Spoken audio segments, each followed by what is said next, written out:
오늘 말씀의 제목은 좋은 교사는 좋은 사람을 만든다입니다. 우리에게 있어서 선생님은 특별한 분들이지요. 그래서 오늘 우리가 교사주일을 맞이해서 교회 안에서 교사로 섬기시는 우리 선생님들을 기념하고 그들을 섬기는 일에 있어서 정말 축복함과 동시에 또 교사들이 어떤 분인가를 살펴보도록 하겠습니다. 일선의 그 학교 선생님들은 교육을 감당해가는 일에 아주 나라의 그 미래, 그 교육에 달려 있거든요. 지금 교육감 투표 선거를 준비하고 있잖아요. 그만큼 교육은 중요한 것입니다. 그런데 그들은 다 월급을 받고 일합니다. 학교 선생님들 월급 안 주면 학교 그만둡니다. 그 월급 대가를 받고 일하잖아요. 근데 우리 교회에도 유치부 그리고 초등학생을 또 중학생, 고등학생을 섬기는 청년들 교육기관이 있습니다. 그것을 가리켜 교회 학교라고 합니다. 이 교회 학교에 교사가 많이 필요하지요. 그런데 거기에 그 섬기는 교사 되시는 선생님들은 전부 어떤 대가를 받고 하는 것이 아닙니다. 월급 없잖아요. 10년, 20년 이렇게 수고하지만 그들의 그 수고에 대해서는 전부 이 믿음으로 신앙으로 봉사하는 직책입니다. 그게 너무 귀한 것이지요. 우리 교회에도 교사 선생님들이 참 많습니다. 특별히 젊은 청년들이 교사로 많이 수고하고 있는데요.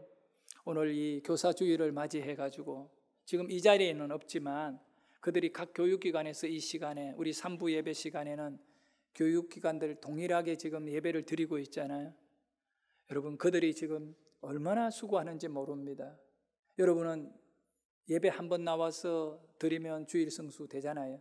근데 교사들은 어른 예배에 들어와야 되고 또 본인이 섬기는 그 기관에 가서 예배 드려야 될 뿐만 아니라 주중에도 자신의 반 아이들을 위해서 기도하고 신방하고 또 그 아이들이 문제가 생기면 얼마나 가슴 아프고 그 아이들 한 영혼 한 영혼을 위해서 정말 자기 아이 같이 사랑하며 섬기고 있는 이분들이 계시니까 우리 교회가 미래가 있고 희망이 있는 줄 믿습니다. 지금 6층에서 2층에서 그리고 교육기관 저 중고등부실 건너편 빌딩에서 예배 드리고 있어요. 비록 볼 수는 없지만 우리가 뜨거운 박수로 선생님들 힘내시고 우리 주님께서 당신의 수고를 다 기억하고 계십니다. 이런 마음을 담아가 우리 한번 박수로 영광을 돌립시다. 수고하는 우리 선생님들.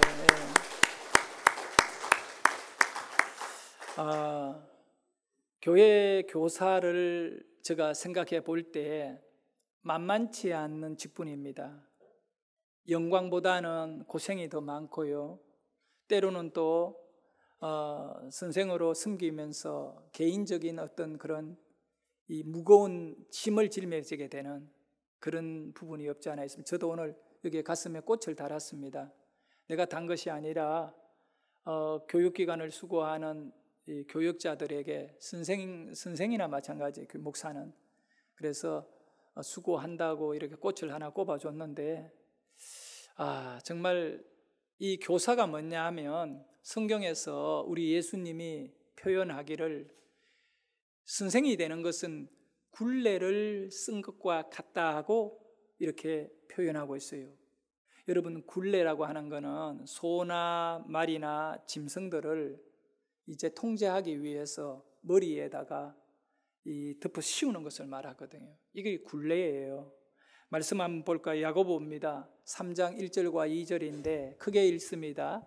내 형제들아 너희는 선생된 우리가 더 큰 심판을 받을 줄 알고 선생이 많이 되지 말라.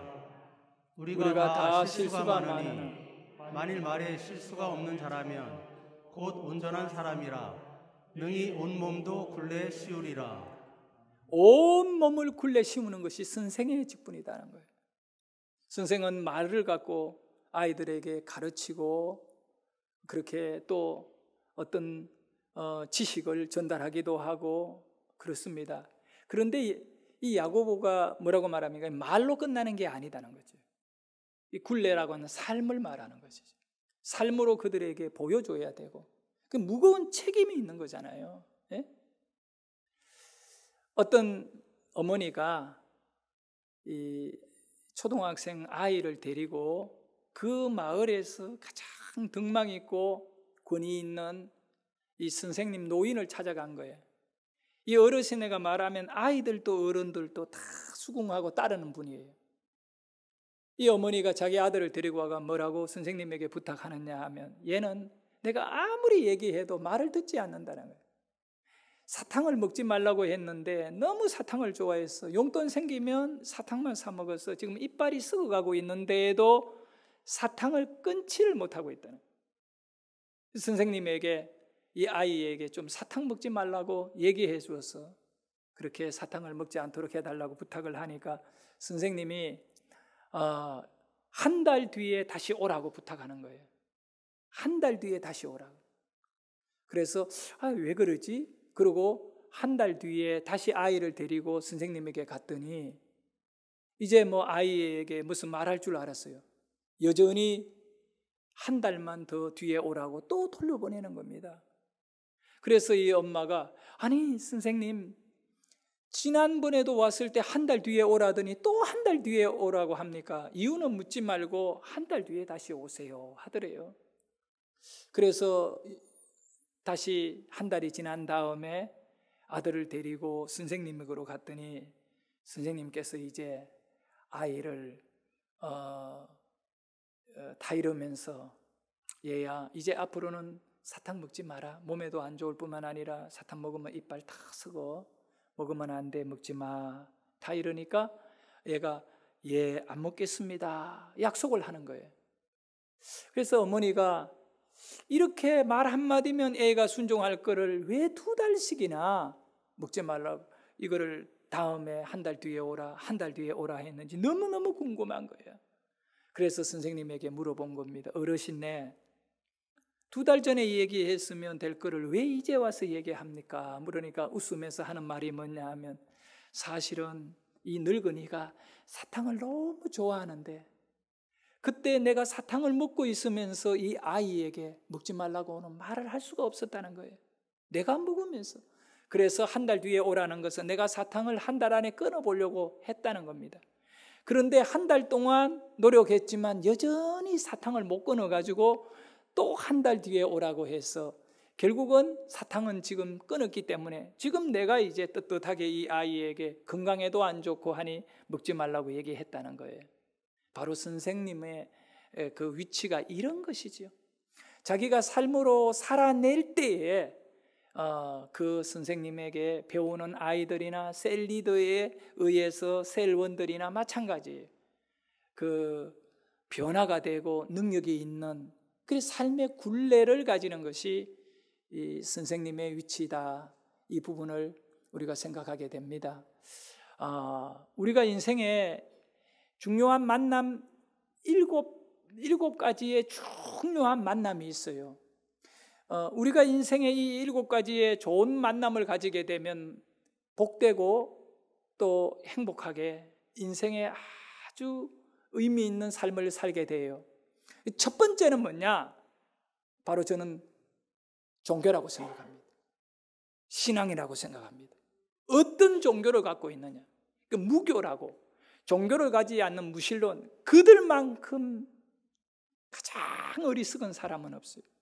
어떤 종교이든 하나를 가진 사람은 그래도 자신의 한계를 느끼고 또 자기보다 능력이 있는 분을 의지하는 겸손한 자세가 되는데, 아예 신앙을 안 가지는 사람들은, 종교를 안 가진 사람은 너무 교만한 사람들이에요. 자기가 세상에서 최고 잘난 인생이죠. 그는 행복할 수가 없습니다. 여러분, 우리 인생의 첫 번째 만남을 잘 만나야 되는데 절대적으로 하나님을 만나야 됩니다. 오직 예수입니다. 우리 기독교를 가져야 돼요. 그래야 최고의 만남의 은혜가 있습니다. 부모 잘 만나고, 선생 잘 만나고, 이웃 잘 만나고 아무리 그래도 하나님 안 만나면 그 인생은 실패하는 것입니다. 세상에서 권력도 재물도 다 가져도 하나님 안 만나면 그 인생은 나중에 죽음을 맞이하는 순간에 다 잃어버린 실패자가 되는 거예요. 지옥 가는 거예요. 우리 인생의 만남의 축복은 예수 만남입니다. 첫 번째예요. 두 번째는 부모 잘 만나야 돼요. 그건 선택할 수 없는 것이죠. 저 같은 경우에는 태어나서 자라보니까 집도 없는 월세방에 살고 있고 아버지는 맨날 술이나 드시는 알코올 중독자고, 그런 내 어린 삶이 얼마나 처절하고 또 불행했었겠습니까? 부모 잘 만나야 돼요. 그래서 저는 좋은 부모가 되려고 많이 노력합니다. 그래서 우리 아이들에게 나를 만난 것은 이 아이가 가장 중요한 예수님을 만나도록, 첫 번째 인생의 좋은 만남은 예수이기 때문에 내가 아이들에게 부모이자 선생으로서, 여러분 최고 좋은 교사가 누군지 알아요? 가장 위대한 교사, 가장 귀한 교사는요, 부모입니다.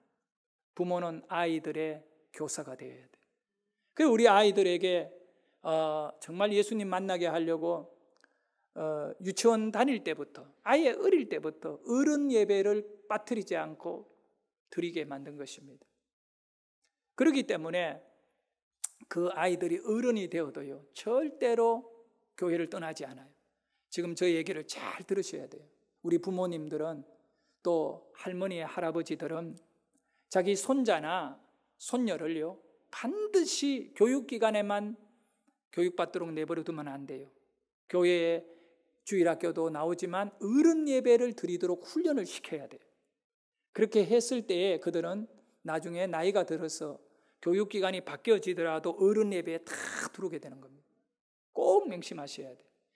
이 두 번째 좋은 만남이 부모를 잘 만나야 돼요. 여러분 좋은 부모 되시기를 바랍니다. 최고의 부모는 예수 그리스도를 잘 섬기도록 자녀를 그렇게 훈련해가고 이끌어가는 부모라고 믿습니다.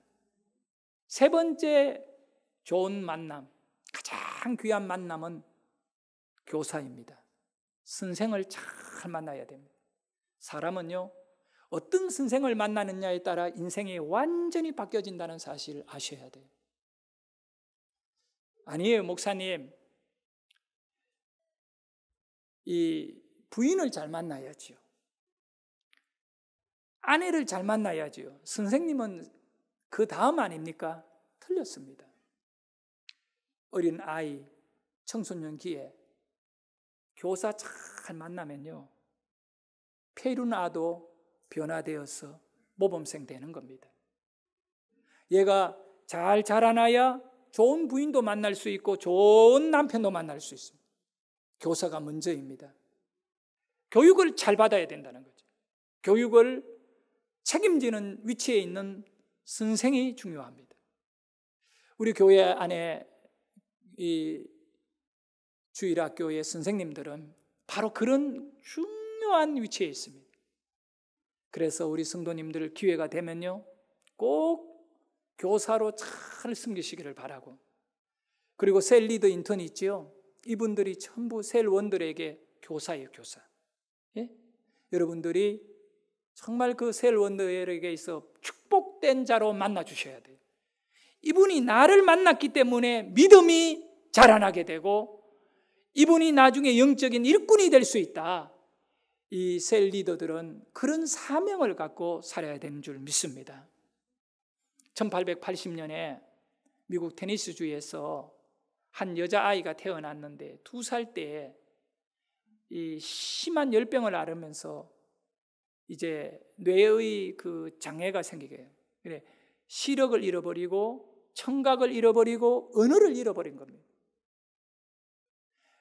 그리고 이제 애가 철이 들어가는데 본인이 볼 수 없고 들을 수 없고 말할 수 없는 짐승 같은 갇혀있는 어둠 속에서 아이의 성격은요, 거의 이 짐승 수준이 되고 말하는 거예요.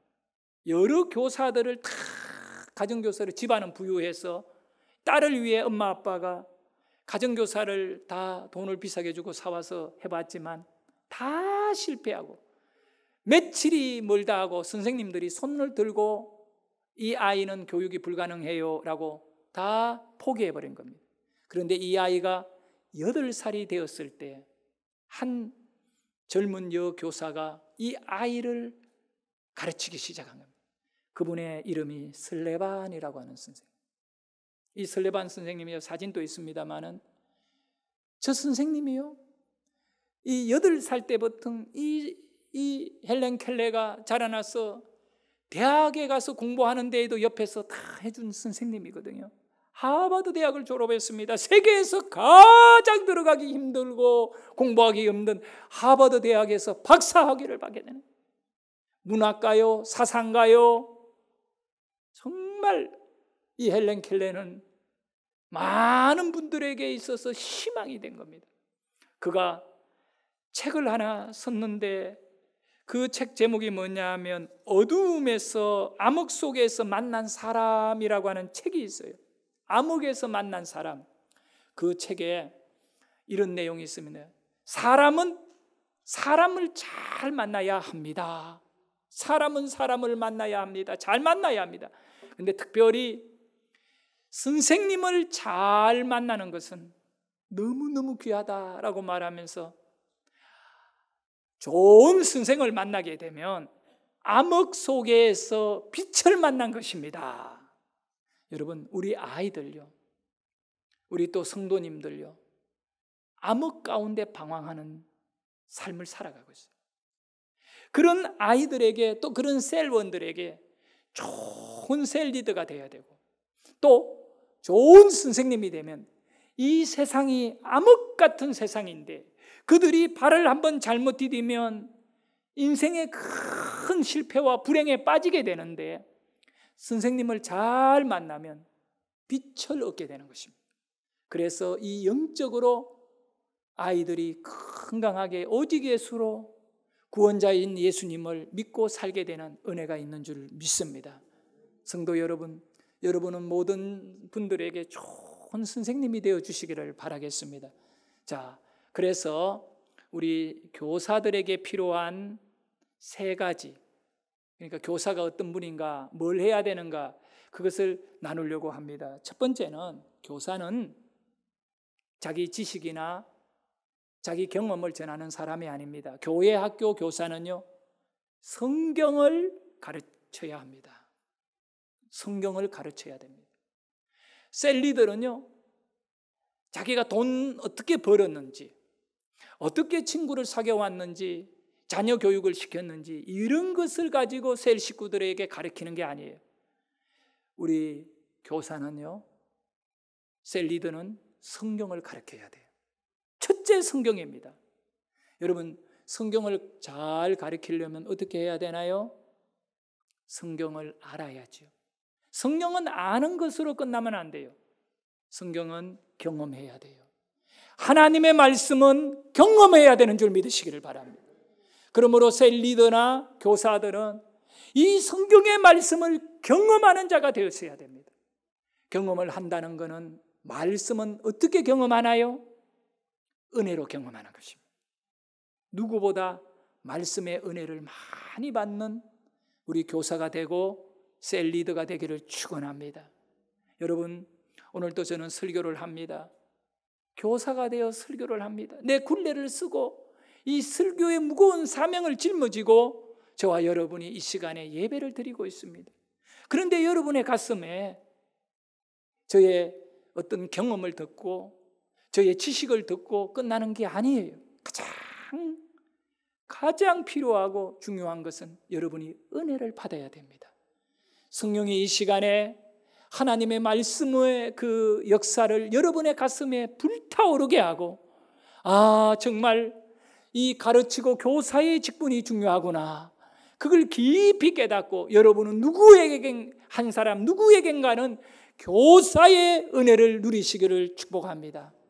그래서 우리 선생님들은 가슴 속에 성경을 가르치기 위해서는 누가 계셔야 되느냐? 예수가 계셔야 돼요. 여러분, 이 성경은 교사는 성경을 가르치는, 셀 리더는 성경을 가르쳐야 돼요. 다른 거 하면 안 돼요. 이 성경을 가르쳐야 되는데 이 성경은 무엇에 대한 내용입니까? 예수에 관한 거예요. 아멘. 예수님이 어떻게 우리를 구원하는가를, 하나님께서 예수님을 어떻게 우리에게 보내어 주셨는가, 예수님이 어떻게 십자가를 짊어지셨고 어떻게 부활하셨고 또 다시 재림하시는가, 이 성경에 다 들어있는 거예요. 그래서 우리 가르쳐야 할 분들은요, 이 성경을 알아야 돼요. 알고 성경의 은혜를 받아야 돼요. 그래, 은혜를 받고 나누는 것입니다. 그래서 항상 성경이 무엇을 말씀하고 있는가, 그래서 디모데후서 3장 15절과 16절에 보면 이 성경은 이런 것이다. 그래서 성경을 갖고 부지런히 가르쳐야 된다. 우리 같이 읽어보도록 합니다. 또 어려서부터 성경을 알았나니 성경은 능히 너로 하여금 그리스도 예수 안에 있는 믿음으로 말미암아 구원에 이르게 하시니라. 모든 성경은 하나님의 감동으로 된 것으로 교훈과 책망과 바르게 함과 의로 교육하기에 유익하니. 아멘. 교회가 하는 일이 뭡니까? 사람을요 영적으로 변화시키는 일을 하는 거예요. 교회 다니면서 다른 어떤 이유들의 목적을 이루는 것은 두 번째, 세 번째예요. 내가 교회 다니면서 술을 끊고, 또 내가 교회 다닌 이후로 직장 생활을 성실하게 잘하고, 내가 교회 다닌 이후에 좋은 사람을 만나게 되고, 그게 목적이 아니고 교회 다녀서 구원받은 게 목적이에요. 교회 다니면 변화가 되는 거예요. 그런데 이 변화는 누가 시키느냐? 하나님이 시켜요. 선생님의 능력으로 변화되는 게 아니에요.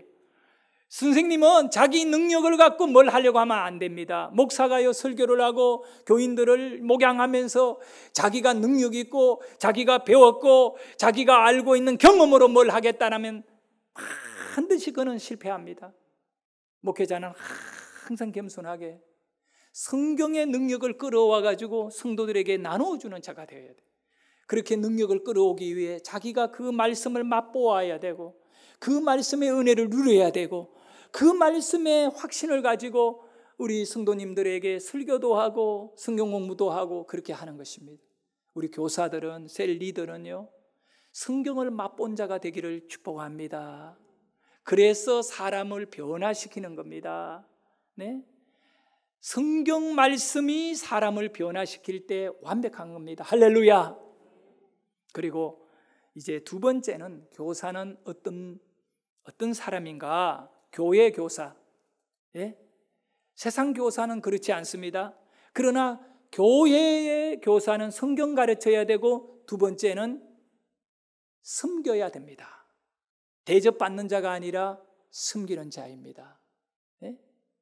예수님이요, 얼마나 이 부분에 대해서 강조하셨는지 몰라요. 오늘 우리가 읽었던 요한복음 13장 이 말씀의 내용, 선생이 되면 모범을 보이고 또 다른 사람들을 섬겨야 된다, 이 말씀을 하시면서 뭐라고 하느냐 하면 발을 씻겨준 겁니다. 자, 우리 말씀 읽어봅니다. 13절 14절 읽도록 합니다. 너희가 나를 선생이라 또는 주라 하니 너희 말이 옳도다. 내가 그러하다.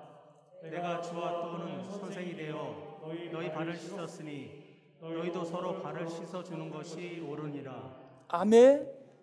여러분, 내가 선생이 되어 너희 발을 씻었다. 발을 씻겨준 겁니다. 이 발을 씻겨준다는 것은 예수님 시대에 노예가, 종이 주인에게 발을 씻어주는 겁니다. 예?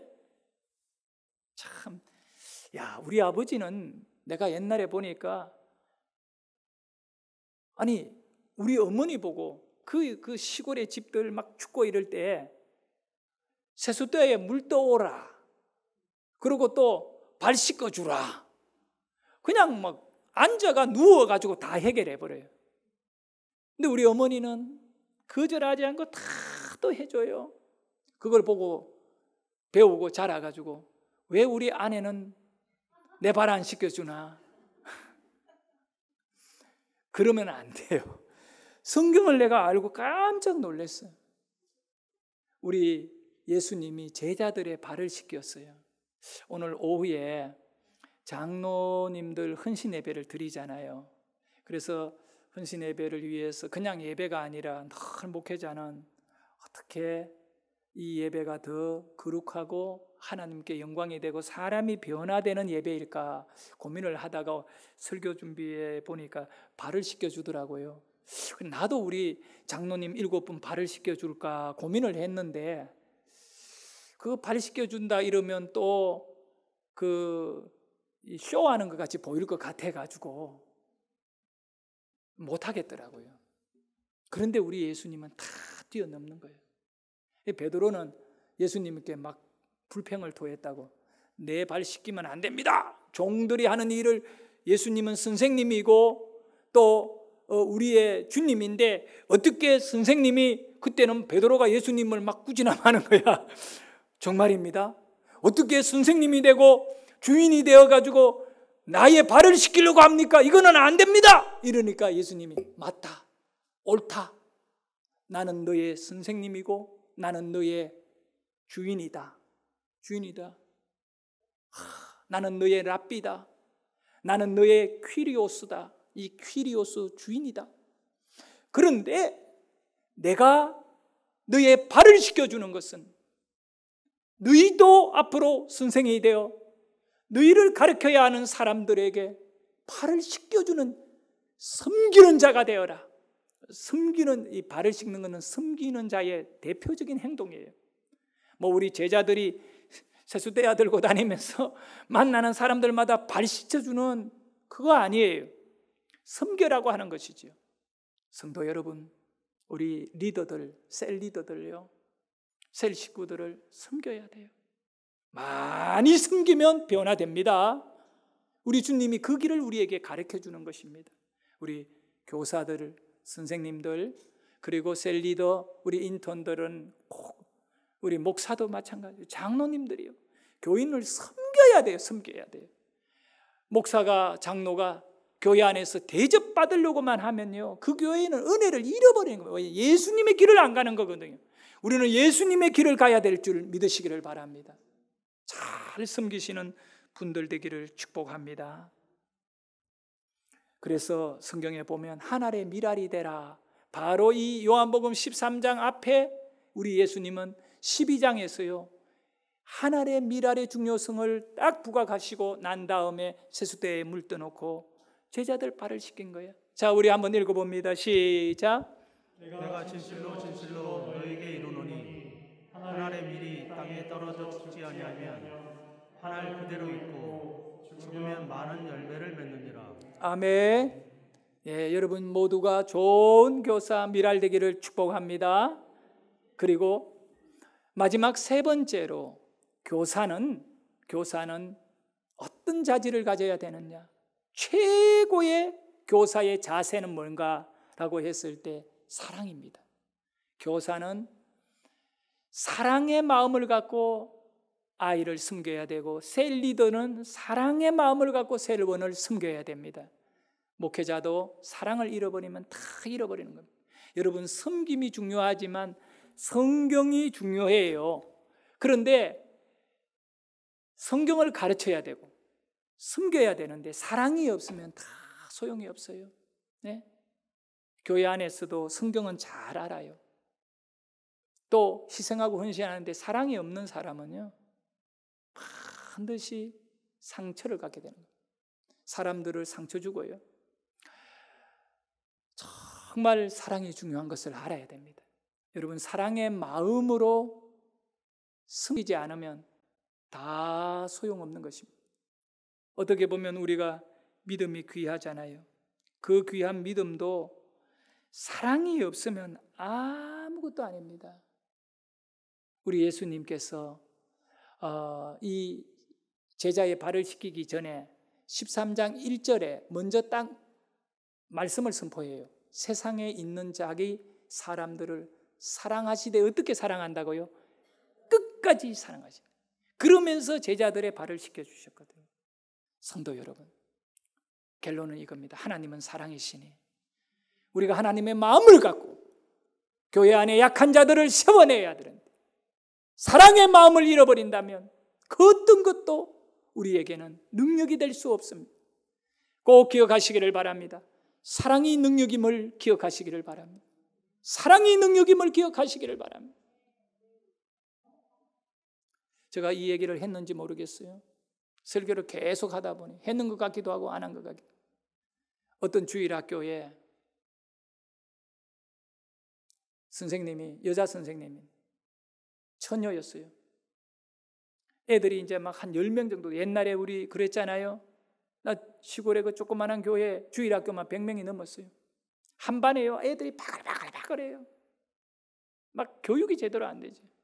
그런데 그 여자 선생님이 성경 공부를 막 하는데 애들이 다 막 장난치고 떠들고 얘기하고 이러니까 막 하다가 안타까워 얘들아 안 되니까 나중에 선생님이 눈물을 툭툭툭 하면 우는 거예요.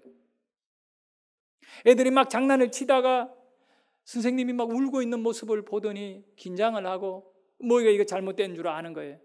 그래가 한 학생이 선생님에게 이야기합니다. 선생님 울지 마세요. 선생님 울지 마세요.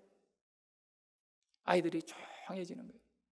선생님이 진짜 똑같은 눈물을 툭툭툭 흘리면서 그 선생님의 가슴 속에 아이들을 향한 사랑이 있기 때문에 그 아이들을 어떻게 해야 되나 애타는 마음으로 아이들을 향하여 울고 있는 거예요. 나중에 그 아이 중에 한 명이 자라나서 목사님이 되셨어요. 그때 그 선생님의 눈물을 본 한 아이가 목사님이 되셔가 칼럼을 쓰면서 오늘 우리 교회 학교 안에 아이들의 영혼을 바라보며 울고 있는 교사가 얼마나 있는가, 얼마나 있는가. 성도 여러분, 선생이 된다는 것은 굴레를 쓰는 것이지. 우리 셀 리더가 되는 것은요, 정말 그 영혼을 사랑하는 마음, 우는 자가 되어야 됩니다. 그러면 우리 하나님께서 가장 귀한 축복을 허락해 주실 줄 믿습니다. 기도하겠습니다.